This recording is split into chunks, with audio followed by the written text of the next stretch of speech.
Hello, everyone. Welcome to this session by JudiSure. My name is Asad. And before we start, I would want to ideally introduce Professor Faizan Mustafa, but I don't think any of you require any introduction. You all know, and I say this often, that Professor Faizan Mustafa is the most followed and the most well-recognized legal academician of this country. In fact, मैं वहाँ से legal हटा भी दूँ तो वो भी सही है कि he is the most followed and recognized academic of the country. You all know him. You've been following, you've been watching his YouTube channel also. But as a student, I have a little more interaction with Sir. He has taught me Constitution during my third year at Nalsar. He has taught me comparative constitutional law. He has taught me secularism and constitutions of across the world. And JudiSure essentially is a venture that has been started by a lot of Nalsar alumnus. And when JudiSure was started, one of the first people that we had consulted were Professor Faizan Mustafa, and he was very encouraging in all of this. In fact, when JudiSure, people had asked me, "Ki aap thode classes le lena," so I was like, "Okay, how much are you going to pay me?" But with Professor Faizan Mustafa, he said, "I cannot take any pay because as a public officer, being a vice chancellor of Nalsar." But despite that, he said, because it is a initiative by Nalsar students, I will come and teach irrespective. And that is, I think, his kindness. When I had started something, a CLAT-related venture, CLAT Gyan, way back, in my college, etc. Sir has been supportive then. So, Sir guides students not just when they are at college, but also when they have passed out. Any startup that people want to take, any litigation career that they want to make, any judicial or public service career that they want to make. In fact, in my judiciary, when I was taking it, Sir was very important in his guidance, and I should, in fact, thank him for my own selection in the Telangana judiciary. So thank you, sir, for giving your time, and please, if you can unmute and yeah. So thank you, sir, for giving your time. I'll pass it over to you. Okay. Thank you so much, Asad, and many congratulations on your well-deserved selection. I am aware that some of the members of the board were not very confident that you would join, but I think it's a huge gain for the Telangana judiciary that a bright student like Asad would be one of them. Now, for many decades, I have been telling students that the easiest competition to qualify in India is of judicial services. If you have done your law and you are not an idiot and you are willing to work for 3 to 5 months, you would make it. Now, many people are not willing to put in even this kind of work, and therefore they don't deserve to be selected to judicial services. Now, personally speaking, I am against commercial ventures in terms of teaching students, particularly for admissions, and therefore I don't have a great opinion about CLAT coaching centers. Not that I deny the good work done by them, but the kind of money they take and then the kind of post-exam hype they create about the paper, that I think is not right. Recently, you have seen in JEE, there was a big scam, and I don't think ever in CLAT's history such a thing happened. There have been cases of paper leakages with other exams. That also never happened with CLAT. Every test, when it is conducted, there are paper setters who set the question paper. Due to the confidentiality, only the CLAT convener will have access to the paper, so no other vice chancellor plays any role in the setting of the question paper. But year after year, I see that there is a kind of hue and cry which is created post-CLAT, and that I think is not right. I understand when it comes to jobs, because people are far more maturer, they have done their graduate or postgraduate, and they want to have systematic study. So the coaching has a role. And I recall that Rao's coaching center and subsequently Vajiram's coaching center and then Mishra's coaching center had made great contribution to the lives of many people who got into civil services. Now, the only thing I told organizers is that don't charge people 1,75,000 rupees. I understand that anyone who would come here to teach you is to be paid some honorarium. And if that amount is not good, you will not be able to attract good people. And therefore, try to take fee which would be required to make payments to various resource persons. I understand that there is no free lunch. And I also understand that the seriousness to any program does come when there is some amount which is charged from the students. After all, in a venture like this, you need some resources to support it and to sustain it in terms of giving of material, preparation of the material, the time which people will spend examining your mock tests and your answers, and then give you feedback on those answers. And therefore, I am glad that the Judiciary has come up with the most reasonable and probably the lowest fee which I know of any program for judicial services. And I am really grateful to them that they paid some heed to my suggestion, maybe at the cost of some financial loss. Now, as I said before, that it is the easiest competitive examination. Of course, there has been talk of Indian Judicial Services. I cannot reveal everything at this forum, but in a year's time, there may be Indian Judicial Services as well. And whatever would be taught to you here would be extremely useful even for Indian Judicial Services, as many graduates of our university, many former judges of various high courts, many retired district judges, they have promised and agreed to conduct classes on the judicial portal. So I'm sure that it will be an interesting experience.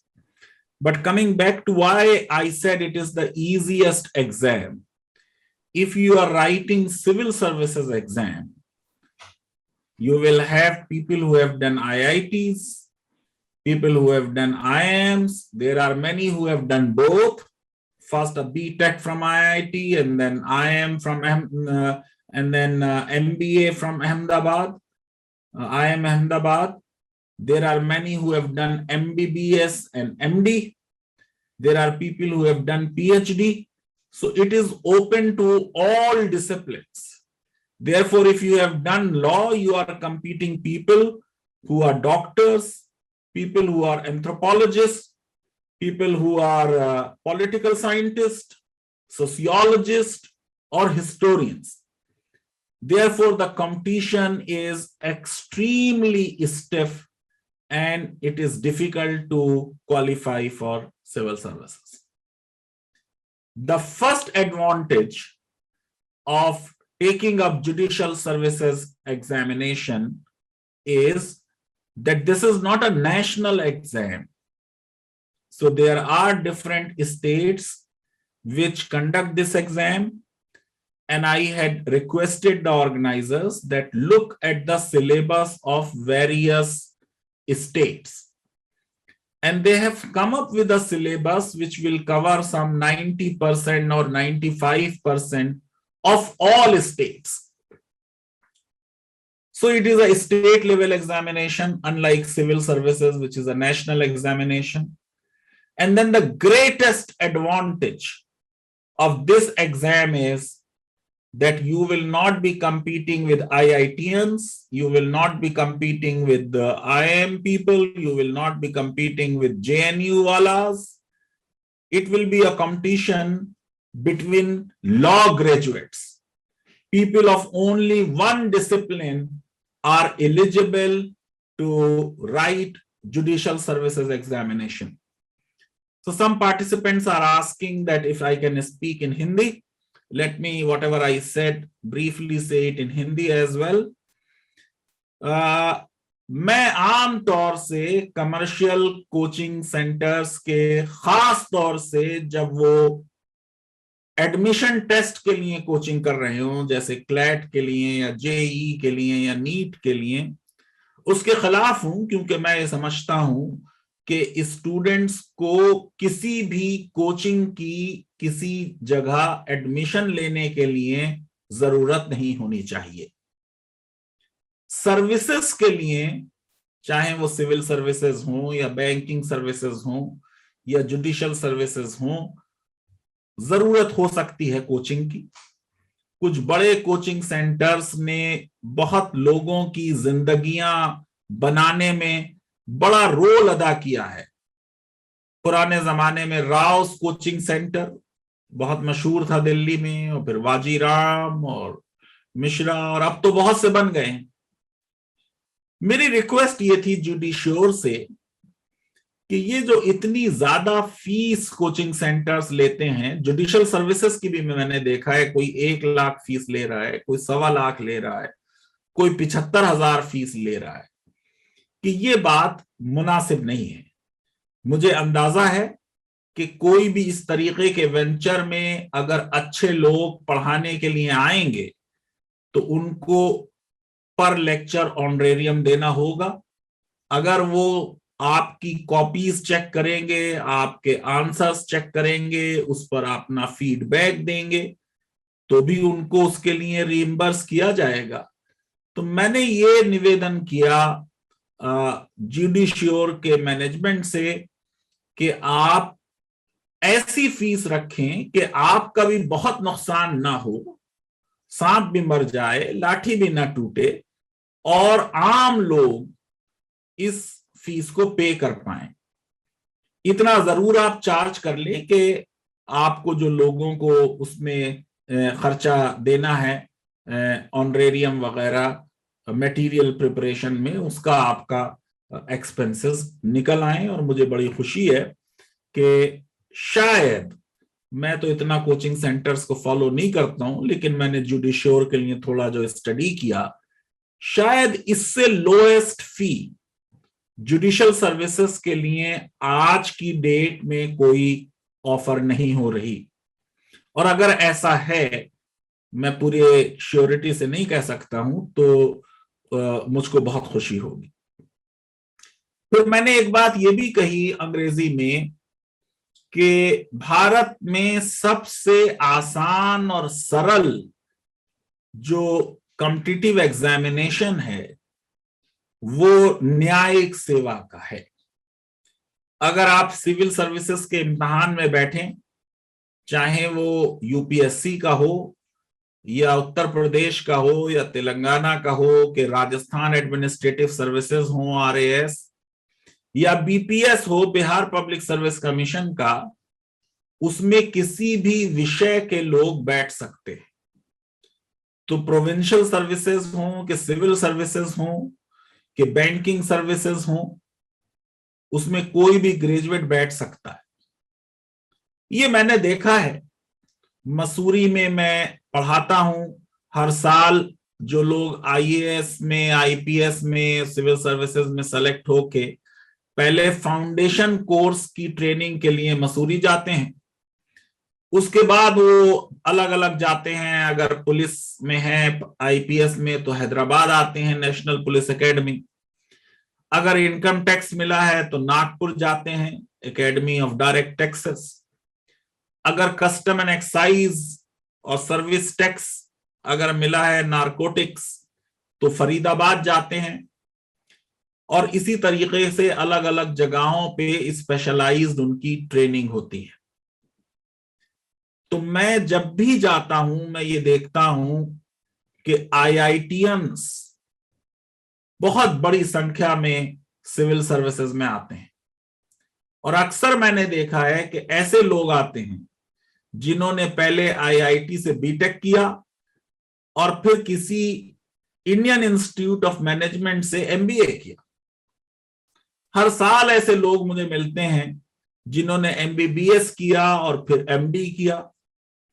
PhD किए हुए लोग मिलते हैं, Saint Stephen's के लोग मिलते हैं, MSc किए हुए लोग मिलते हैं, एमटेक किए हुए लोग, एंथ्रोपोलॉजी के लोग, हिस्ट्री के लोग। तो वहां किसी भी विषय का व्यक्ति क्योंकि अप्लाई कर सकता है और इम्तिहान दे सकता है, इसलिए बड़ा डिफिकल्ट और कठिन परीक्षा होती है। जब आप जुडिशियल सर्विसेज के परीक्षा की बात करें तो यहां सिर्फ एक ही विषय के लोग इम्तिहान दे सकते हैं, यानी कंपटीशन बहुत कम हो गया। एक तो ये कि आईएएस के मुकाबले में ये स्टेट लेवल का एग्जाम है, इसलिए कम। फिर सिर्फ लॉ जिसने किया है वो ये एग्जाम दे सकता है, इसलिए कम। और तीसरी चीज मैंने जो कही है, जो बड़ी महत्वपूर्ण है, कि अगर किसी ने लॉ किया है और वो इडियट नहीं है तो वो जरूर जुडिशियल सर्विसेज क्वालिफाई कर लेगा, अगर 3-4 महीने उसकी तैयारी एक सिस्टमैटिक तरीके से, एक अच्छे सुपरविजन में तैयारी कराई जाए। इस तैयारी का मतलब ये होगा कि 3-4 महीने, एक 16-17 घंटे आपको पित्ता मार के बैठना होगा। बैठने की आदत बनाएं, चीजों को समझकर डाइजेस्ट करने की आदत बनाएं, सिस्टमैटिक लिखने की आदत बनाएं, फैक्ट्स को करेक्ट सीक्वेंस में प्रेजेंट करने की आदत बनाएं। बड़ा आसान एग्जाम है और जीवन बदल जाता है, क्योंकि जो टर्म्स एंड कंडीशंस, जो सर्विसेज और सैलरीज आईएएस ऑफिसर्स की हैं वैसी ही इनकी हैं, प्रमोशंस की एवेन्यूज हैं। और इंडियन जुडिशियल सर्विसेज आएगी तो उसमें जो लोग ऑलरेडी इस सर्विस में होंगे उनको भी प्रमोशंस के फास्टर एवेन्यूज उनके लिए खुल जाएंगे। इसलिए मैं ये समझता हूं कि जो 80 लोग इस वक्त मुझे सुन रहे हैं वो सबसे पहले तो ये प्रण लें कि कल सुबह से वो एक टाइम टेबल बनाएंगे और उस टाइम टेबल में एक इस तरीके का पूरे 24 घंटे का डिस्ट्रीब्यूशन करेंगे कि वो थकें भी नहीं और उनका दिमाग फ्रेश भी रहे और वो अपनी तैयारी प्रॉपर तरीके से कर पाए। तो मेरी एडवाइस ये होगी, आप लोग सब नए जनरेशन के लोग हैं, अगर मैं कहूं 4 बजे से उठ जाएं, ये अच्छी चीज नहीं होगी, आपसे होगा नहीं। इसलिए आप 7 बजे उठ जाएं, 7 बजे उठें, एक आधा घंटा योगा करें, वॉक करें, अपने आप को फिजिकली मजबूत बनाएं, अलर्ट बनाएं, और उसके बाद आप एक 8 बजे से लेके कोई 9 बजे, 9:30 बजे तक 2 न्यूज़पेपर्स पढ़ें। मेरी एडवाइस होगी कि हिंदू और इंडियन एक्सप्रेस को पढ़ें, उसके एडिट पेज को और आइडियाज पेज पर जो आर्टिकल्स हैं उन आर्टिकल्स को पढ़ें, फिर उनको काट कर रखें और क्लासिफिकेशन करे अलग अलग फाइल्स का। अब अगर आर्टिकल आ रहा है कि ओबीसी सेंसस होनी चाहिए या नहीं होनी चाहिए, एक फाइल बना ले और उसमें ओबीसी सेंसस के फेवर में और उसके विरुद्ध जो आर्टिकल्स आए हैं उन्हें काट कर रखें। उन्हें पढ़ने के बाद एक 3-4 पेज में जो ब्रॉड उसके पॉइंट्स हैं कि ओबीसी सेंसस होनी चाहिए, इसके फेवर में ये 3 पॉइंट्स हैं। We should not have OBC census and these are the points against OBC census. When you do this, read once or twice those articles, then take out the gist of those articles and write it in your language. Your writing ability will improve. You will digest the essence of the articles, and these questions are going to be asked in your interview. So this is first thing. 7 o'clock to 8 o'clock, your bath, your walk, your jogging, your running, your yoga, vyayam, whatever you want to do, you should do. Exercise, your breakfast, everything you should finish in 1 hour. 8 to 9:30, you should read 2 newspapers, do the preliminary cutting of your good articles, keep them in paper file, and then 9:30 to 11 o'clock, you decide that Monday I would read constitutional law, Tuesday I will do contract, Wednesday like this. Then take a break at 11, half an hour break. And then again 11:30 to 1 o'clock or 1:30, you should pick up another branch of law and prepare, then have your lunch. Post lunch, you can have a nap for about half an hour, 20 minutes. And then post lunch, I would request you revisit your paper cuttings. Now write them down. And then like this in the evening, one portion of GS, late evening, another portion of GS. So make a good timetable of your 24 hours. Avoid watching TV. Read 2 newspapers. Read 1 or 2 good magazines. Ideally read EPW. You will get good information on that.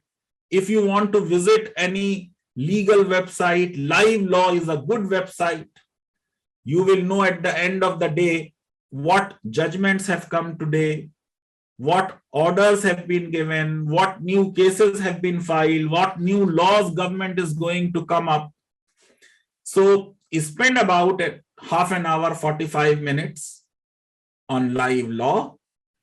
Spend about an hour and a half on newspapers in the morning, and then in the evening spend about an hour for any magazine of your liking, either Frontline or India Today or Outlook. Now, coming to this exam, I was just having a look at the kind of questions which are asked. And I looked around in different states. The questions would not be very, very complicated questions. Asad knows it, that when I set a question paper for Nalsar students, I would not ask questions like this. Because in law schools, we are training you differently.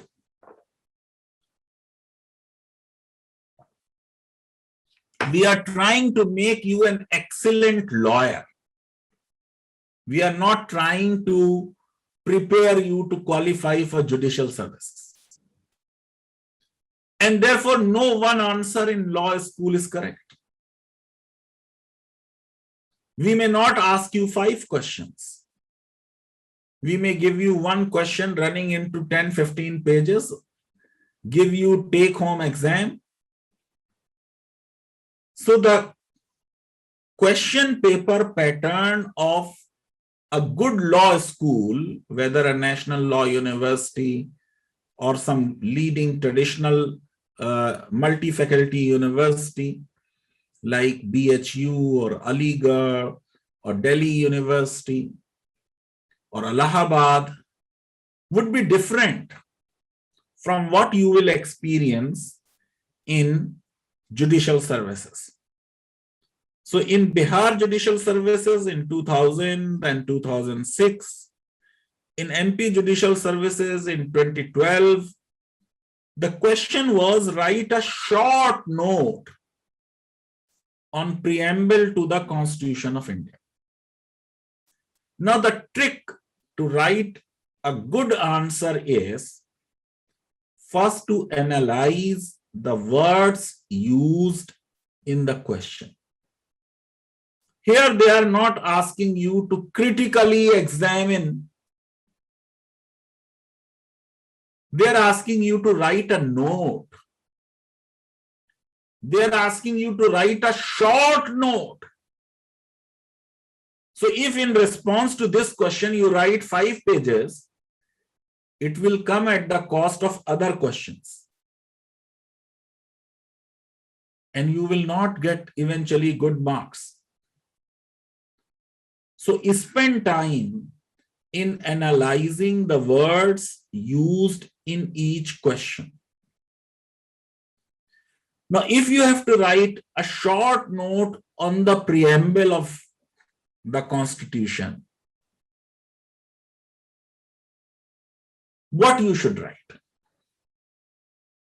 There is a whole book on preamble by former Chief Justice R.C. Lahoti. There is a lot of discussion on preamble in Rathor's book. You are not supposed to go to that debate. You have to basically mention in extremely brief terms what is a preamble, what are the ideas incorporated in the preamble, how it can be amended, when was it amended, and that's it. If you write, for instance, that there are many constitutions in the world which do not have a preamble, for judicial services, this sentence will not be relevant. If you write, I have written on this also, that there was a debate that we should start the preamble of Indian Constitution in the name of God. There are 66 constitutions in the world which start their preamble in the name of God. But this fact is not relevant for short note.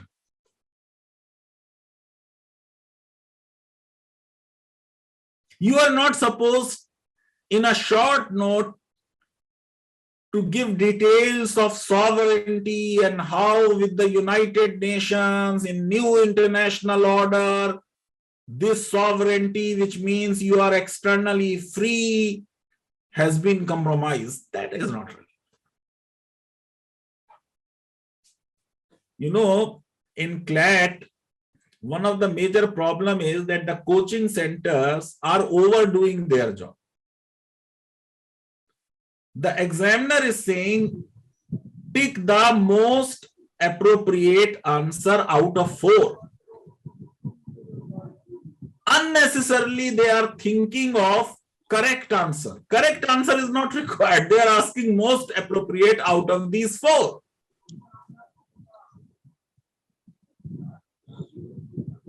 Now look at this, equality of status and of opportunity.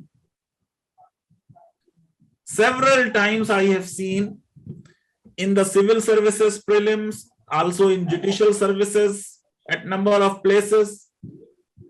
They say the preamble of Indian Constitution provides for equality of status and opportunity. Equality of status or opportunity. Both equality of status and opportunity. Equality of status and of opportunity. The correct answer is D. This second F is what the examiner is asking. Therefore, it is expected that anyone who is writing judicial services is aware of each and every word of preamble. One may not be very happy with the CAA protests, but who can deny this credit to the CAA protesters that they again and again and again read in preamble of Indian Constitution. In the preamble of Indian Constitution in last 70 years was not read as many times as it was read in 2 months between December 2019 to February 2020 when the CAA protests were taking place throughout the country. Similarly, this expression hereby adopt, enact, and give. What is the significance of this? What is the sequence of this? Similarly, justice, social, economic, or political, justice, social, political, and economic, you need to remember them in sequence.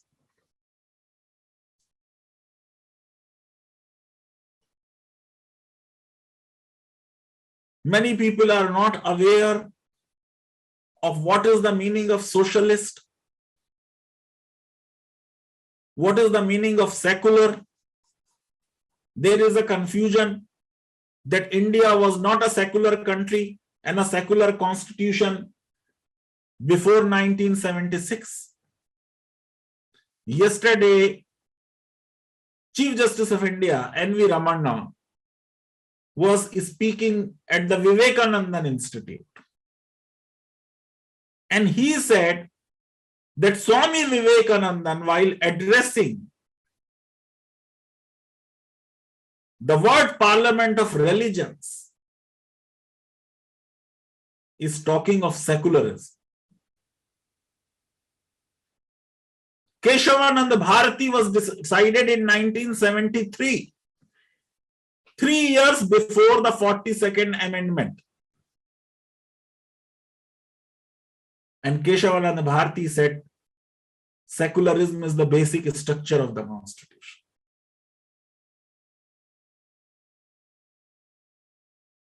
What is required to qualify judicial services is not great critical knowledge of law.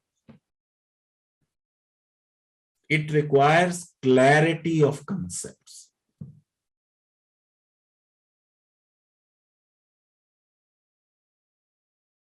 So you need to have clarity of concepts. Are your concepts clear? In UP Judicial Services in 2003, for instance, the question was the Indian Constitution is federal in form but unitary in substance. Today itself, I received the book from Madhav Godbole, who has written a new book on federalism. This is a debate continuing from Casey Ware's time, Ever Jennings' time. There was a proposal initially to have Sir Ever Jennings as the advisor to Indian Constituent Assembly. It was Gandhiji who suggested that in framing the constitution, we cannot have a non-Indian. Then Ever Jennings advised the drafting of Sri Lankan constitution and also helped Pakistan to draft its constitution. And we got great Ambedkar, our own Ambedkar. as the chairman of the drafting committee. So Casey Ware is saying that Indian Constitution is quasi-federal. From there, this debate started. Casey Ware said, India is a federation with a strong centralizing tendencies.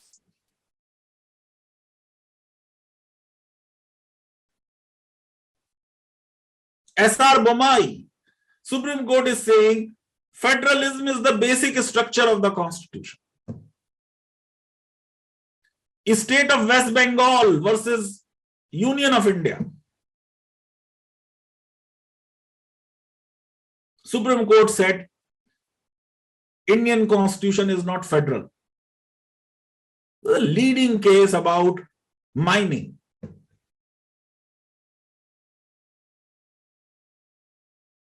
So what is required for judicial services is not some great knowledge of law, some in-depth knowledge of law, but that you have basic clarity of legal concepts. GST, for instance, undermines to a very great extent classical principles of federalism.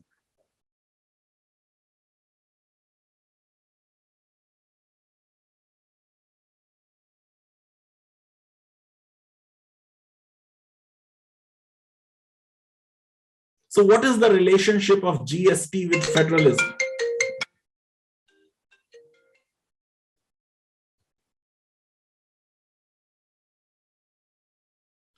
That is to be kept in view. Similarly,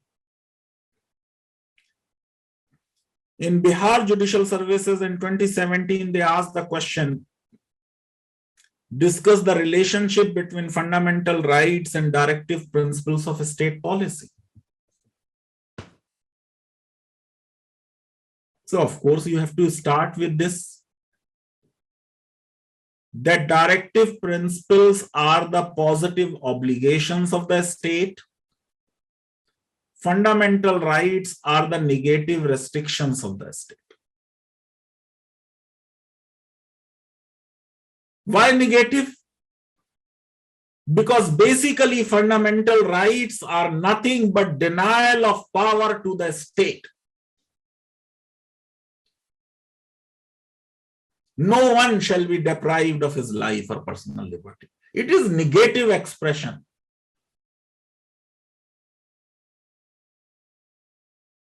No one will come in my way of religion, religious freedom. Fundamental rights are the irreducible minimum which every state must guarantee, without which the versatile development of human personality is impossible.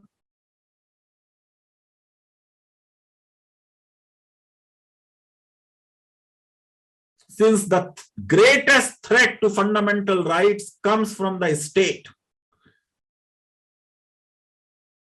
Chapter 3 of the Constitution, Part 3 of the Constitution, Part 3 of the Constitution, which deals with fundamental rights, it starts with the definition of a state. When you are talking of rights of people, how come you start with the state? Because the state is in the best position to violate rights.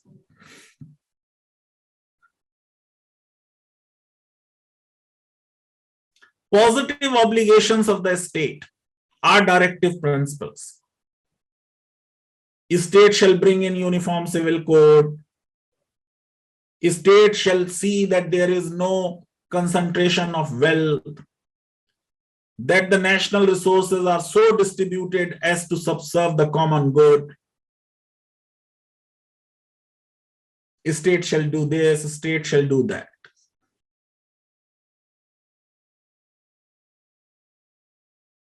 You have to refer to Dorai Rajan judgment. In the very first year, you had a controversy. A Brahmin girl, even though there was a reservation for Brahmins in erstwhile Tamil Nadu, who even did not take the exam. Strictly speaking, the court should not have heard her.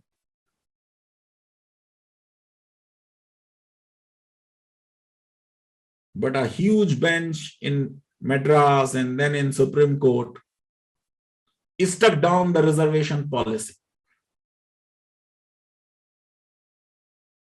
Because they said right to equality is important.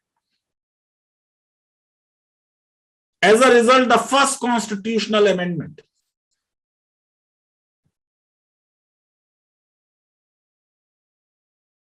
and this first constitutional amendment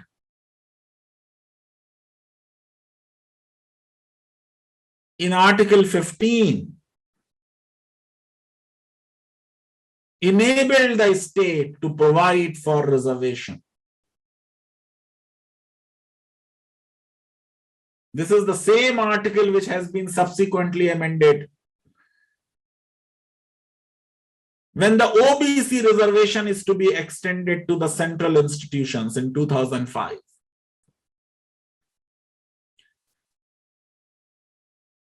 When in 2019, prior to general elections, reservation is to be extended to economically weaker sections of our population. 15(6) had to be inserted. You have Supreme Court cases. The government's position was that we are implementing directive principles. People were going to the court that they are violating our rights. Article 31B came in. First to say that the directive principle of 39B and C shall prevail over the fundamental rights of 14 and 19. And then by the 42nd Amendment to say that every directive principle shall prevail on 14 and 19. 39C. No, 31C.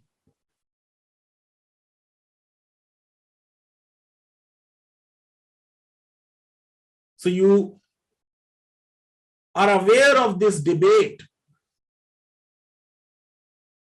and this controversy between the fundamental rights and the directive principles. As many laws were getting struck down by the court, 9th schedule,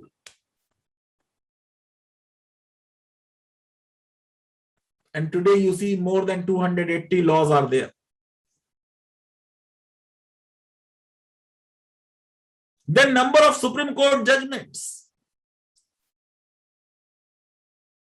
trying to harmonize the relationship between fundamental rights and directive principles.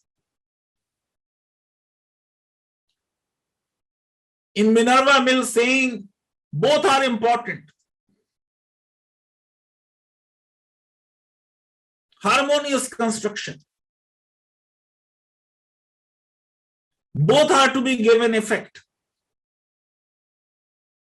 So if you have that clarity, Minerva Mills and Sanjeev Cook and other cases, your answer will be complete.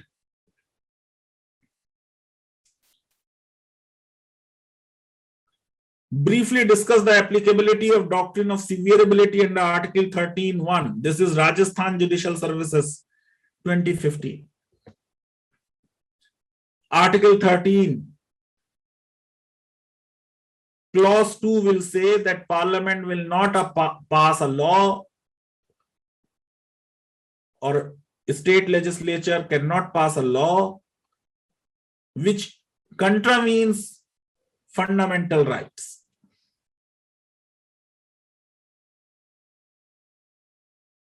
Now, if there is a law which contravenes fundamental rights, what happens? Whether the entire law is struck down or only the section or the provision which contravenes fundamental rights.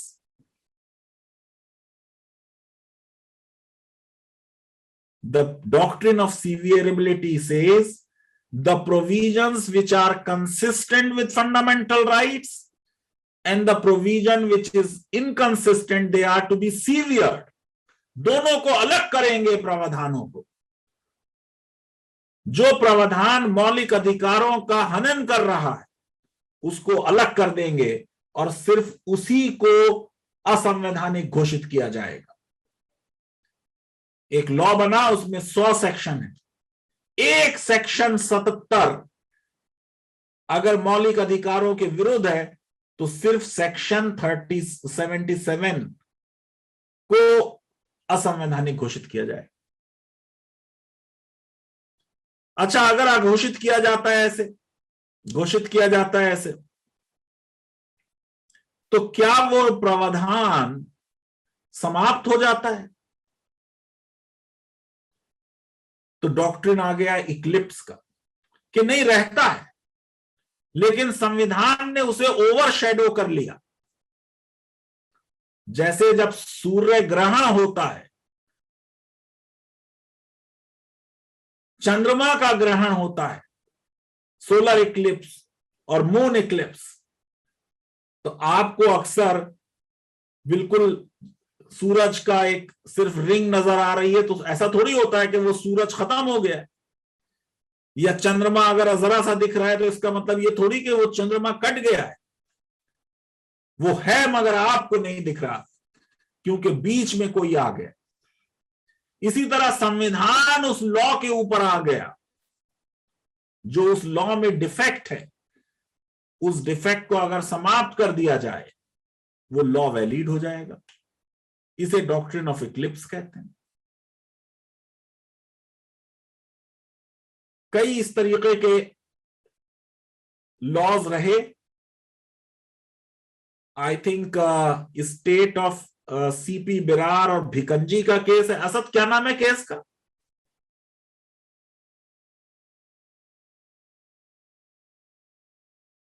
Anyway, इस तरीके के बहुत Your mic is off. Sir FN Balsara है, state of Bombay versus सेप्ट. वो भी एक है, FN Balsara भी है, लेकिन ये एक सीपी बिरार का एक लॉ था, प्रोहिबिशन एक्ट के ऊपर. हाँ, वो प्रोहिबिशन लॉ पे था. FN बलसारा भी है जी. कई इसमें लीडिंग केसेस हैं. कंजी नारायण शायद आप. नहीं, लेट मी सी. एक आदत और जो जुडिशियल सर्विसेज के कैंडिडेट्स हैं वो डालें कि बेयर एक्ट को बहुत तेज बार बार पढ़ें. जब भी कोई कंफ्यूजन हो, बेयर एक्ट को देखें, उसकी लैंग्वेज को समझें और उसे पढ़ें.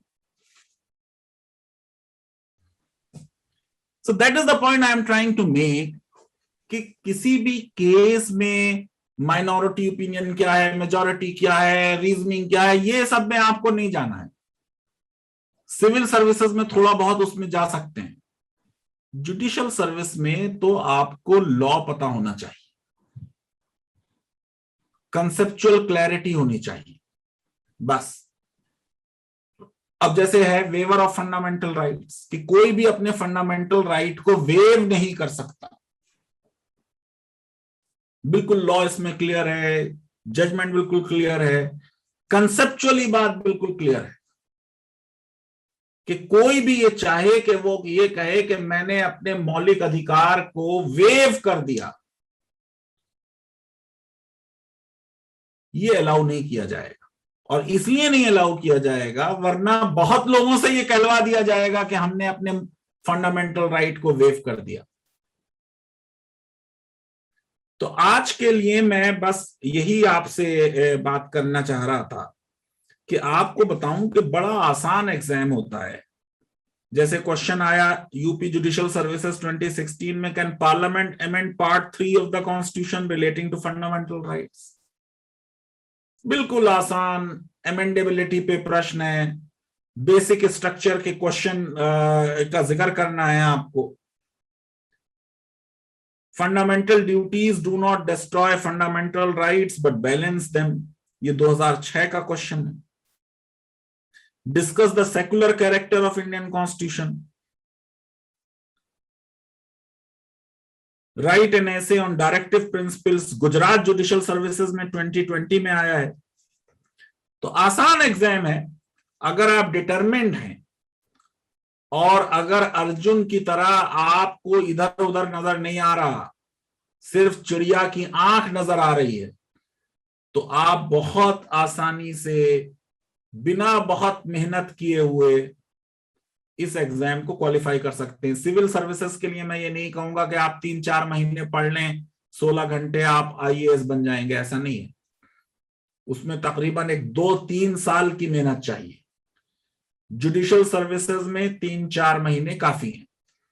आज मैं यहीं पर रुकूंगा, अगर आप लोगों के कोई क्वेश्चंस हैं तो वो क्वेश्चंस मैं ले सकता हूं।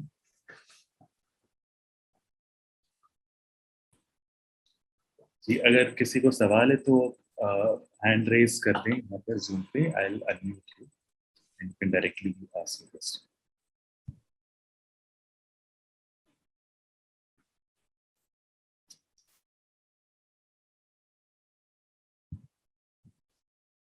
Yeah, okay. A lot of people.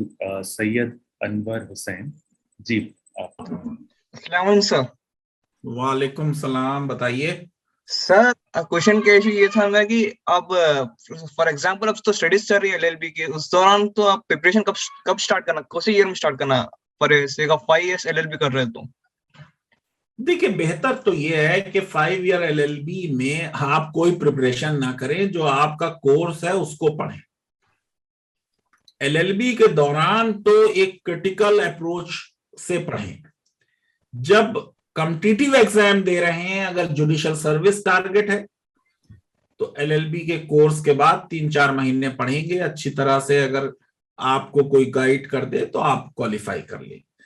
अगर सिविल सर्विसेज का एग्जाम देना है तो तकरीबन 2, 2.5, 3 साल की प्रिपरेशन चाहिए।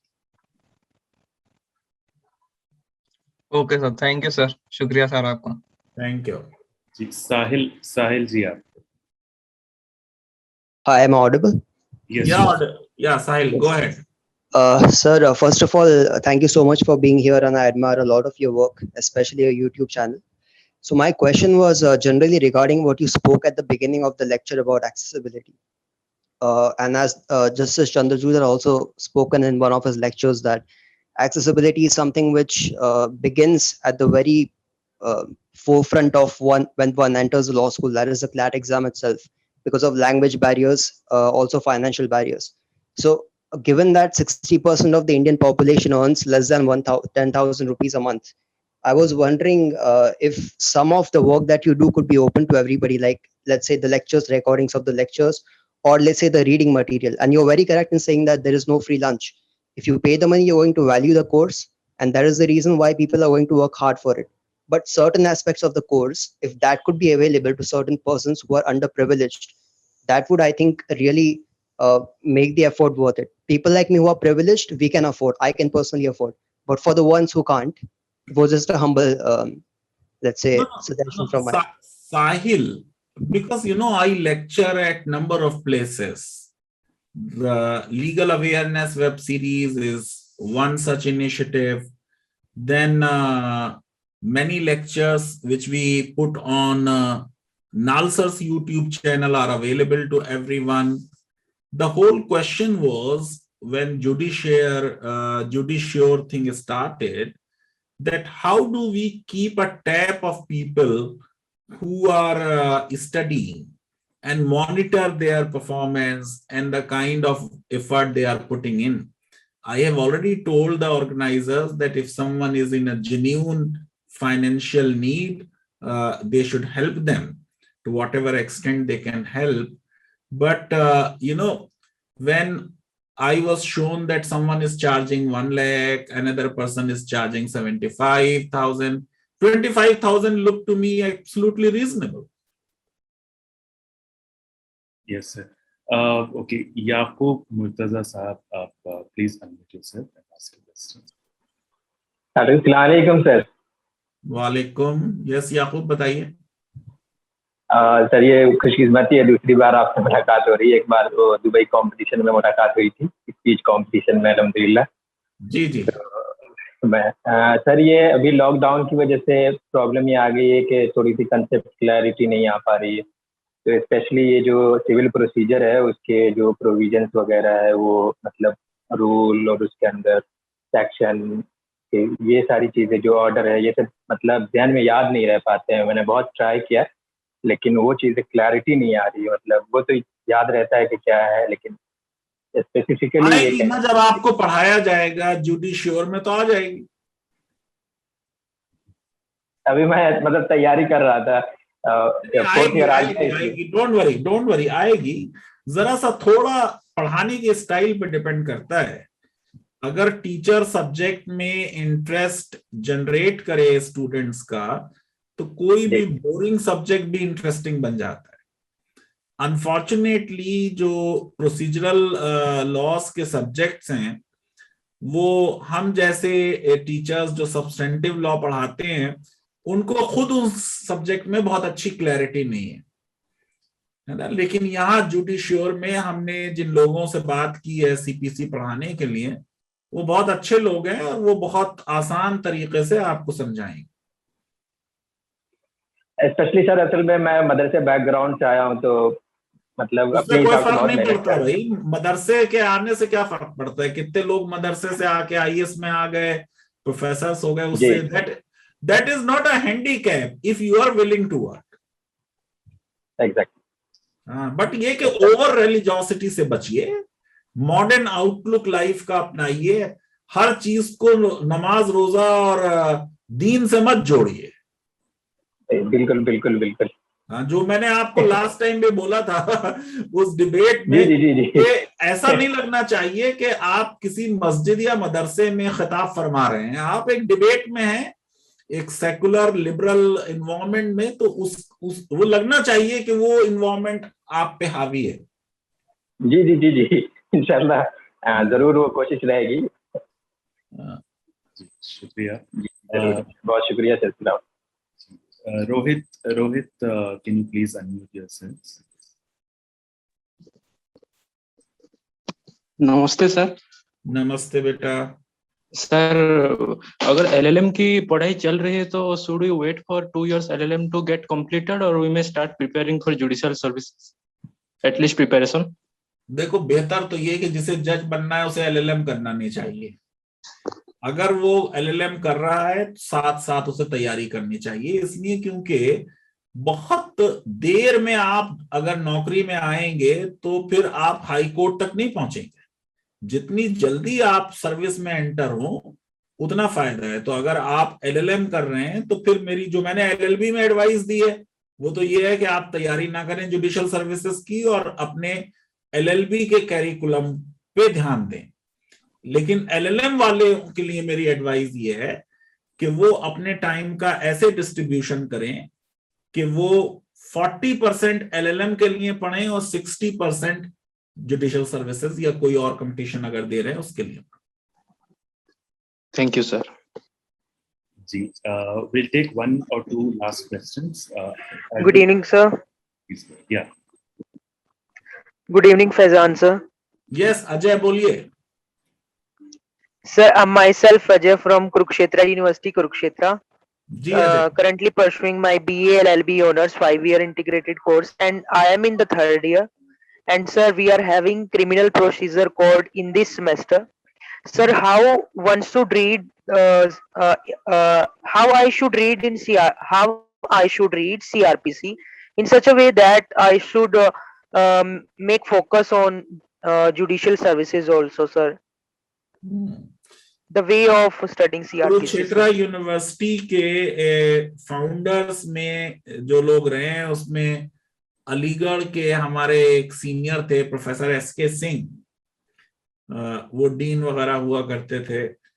फिर कुरुक्षेत्र में लॉ कॉरेस्पॉन्डेंस में भी शुरू हुआ, बाद में उसको बंद किया बार काउंसिल ने।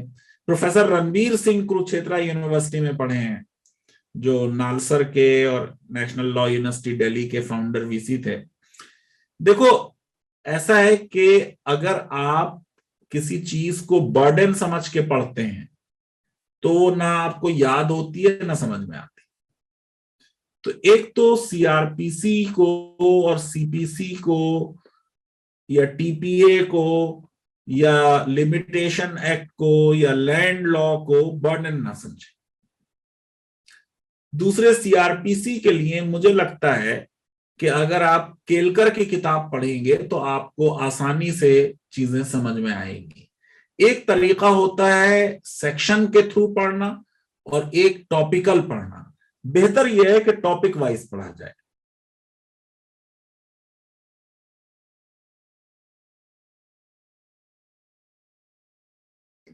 इनफैक्ट क्योंकि सीआरपीसी और सीपीसी मैं खुद क्लासेस ले रहा हूँ, तो हम टॉपिक वाइज ही पढ़ेंगे उसको। और प्रोसीजरल लॉ इनफैक्ट बस प्रॉब्लम ये होता है कि लोग पढ़ने में थोड़ा आगे पीछे होते हैं, लेकिन अगर पढ़े हो तो सब्सटेंसिव लॉ से ज्यादा इजी है।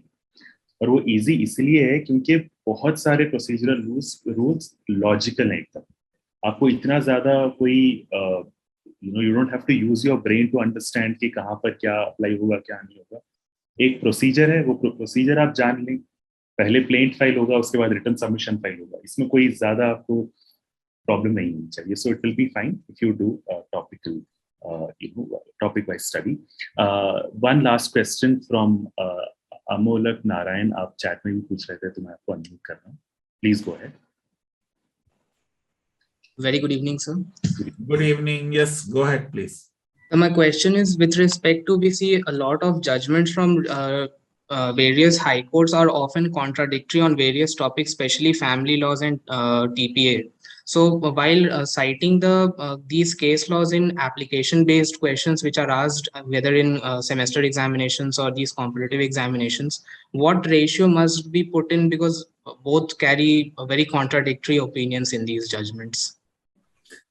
If you are writing for your LLB or LLM, then you can write whatever judgment you want to write and take a position whether it is good or it is bad. When you are writing for a judicial service, say if you are writing for UP Judicial Services, then the law for UP is the judgment given by Allahabad High Court. So you should find out what Allahabad High Court has said on that issue. Now, as far as the legal position is concerned, for UP, the judgment of Allahabad High Court would be binding, and the judgments of other high courts would have only persuasive value. But such situation will be very rare when there will be, say, 5 questions in your exam with contradictory high court judgments. And it is always better that you just write on this issue, X high court has said this, Y high court has said this, without taking a position. Because law for that state will be the judgment of that high court. We can't do much. Many judgments today don't have any ratio. What to do? Yes. One last question, sir, by Rohit, if you can unmute. Yes, Rohit. Sorry, sir, I could not ask that time. If you could at least prescribe one book for critical and little bit higher study for constitutional law, sir, for postgraduate students. No, if you are doing LLM, I will not recommend any book, even though Oxford's Handbook of Constitution is good. But LLM students should ideally read articles. LLB students should read textbooks. If you want to be LLB student, then I would say MP Singh is okay, MP Jain or Shukla, VN Shukla. But for LLM, I won't prescribe any textbook. LLM people should be looking at law more critically. Means, sir, contemporary issues will suffice. No, it is not contemporary issue. You have to look at articles in journals on whatever topics are in your syllabus. And then there will be specialized books.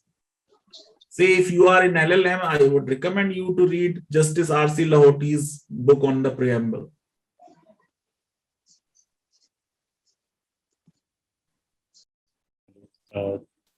Thank you for that question. Okay, sir. So we will end the session here today. Thank you so much for your time. Hopefully, we will see you in the judicial lectures also. Constitution and Indian Penal Code classes will be conducted. When the course starts, and Professor Faizan Mustafa will join us all in those classes. Asad, can you find out from your audience how many of them want to speak, me or other resource persons to speak in English? How many of them want Hindi? And will this bilingual thing work? How it will work?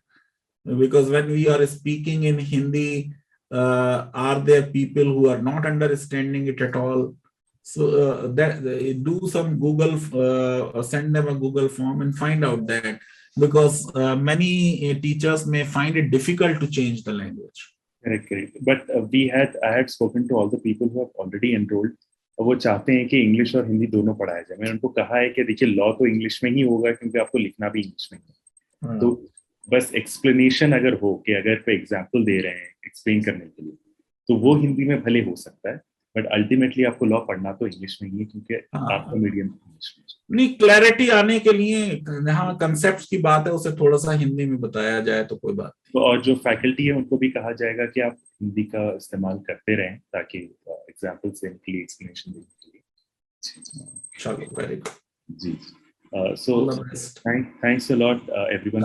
Thank you so much, sir, for your time, and we'll see you. All right. All the best.